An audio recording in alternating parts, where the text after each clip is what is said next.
Hey, Bobby Darin fans. Thanks for joining me again for the second installment of A Daily Dose of Darin. It's May 13th, 2023, and it was on this date in 1959 that Variety magazine published a review of a George Burns performance. It took place in Lake Tahoe, Las Vegas, and the opening act was none other than our boy, Bobby Darin.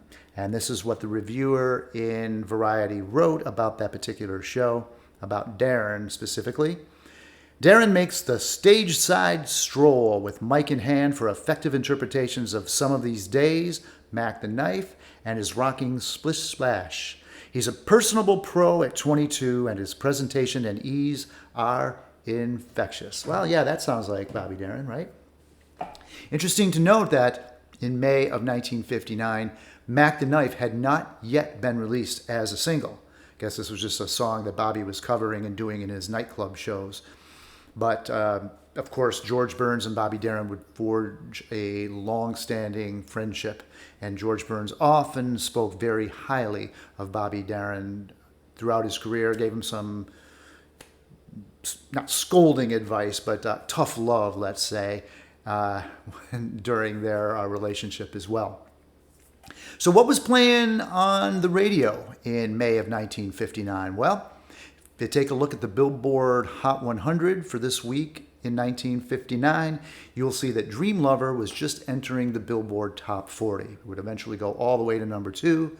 You know what Dream Lover sounds like. The purpose of this series, Daily Dose of Darin, is to introduce you to songs you may not be as familiar with by Bobby Darin, or if you are, have you listen to them in maybe a little different way, thanks to the information that I'm hopefully going to share with you. So Dream Lover would eventually go to number 2. Like I said, I think you know that one. Every night I hope and pray, Dream Lover will come my way. Yeah, that one. Yeah, you know that one. So what I want to focus here now is the B-side, the flip side, as they call it.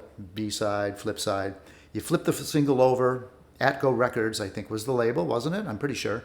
And there you'll find Bullmoose. What's a Bullmoose? I had to actually look it up. Is there such a thing? One definition of Bullmoose, according to the dictionary, is that it was a progressive political party back in the day. Or it can mean an actual, real moose, a type of an animal. There's some speculation that, according to Shane Brown in his excellent book Directions, which I highly recommend, that Bobby Darin might have been paying tribute to Bullmoose Jackson. Bobby had covered a song of his, Just in Case You Changed His Mind, on his 1958 Bobby Darin album. And so that's one theory. Or maybe he was just having fun, just stringing a bunch of fun lyrics together.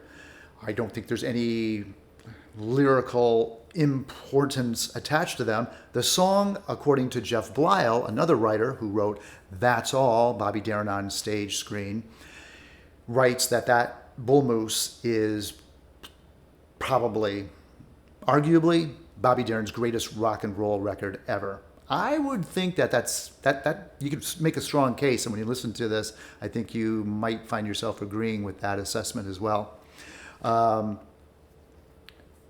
There's no doubt that there was an influence here. If you're familiar at all with Jerry Lee Lewis's great Balls of Fire, You Shake My Nerves and You Rattle My Brain, you'll definitely hear the similarities in the two recordings. The Bullmoose even has the piano riffs and the runs that Jerry Lee was so famous for. Shane Brown also interestingly points out that he thinks that Bullmoose in its own right could have been the A side of a single. They could have put a lesser track on the B side of Dream Lover and then released Bullmoose later and have it, Shane thinks, go to the top of the charts. Well, I'm going to maybe disagree about that, not because I don't think Bullmoose is a great recording, but by 1959, the Jerry Lee Lewis style records, Chuck Berry, Little Richard, that kind of raunch and roll was already falling out of fashion.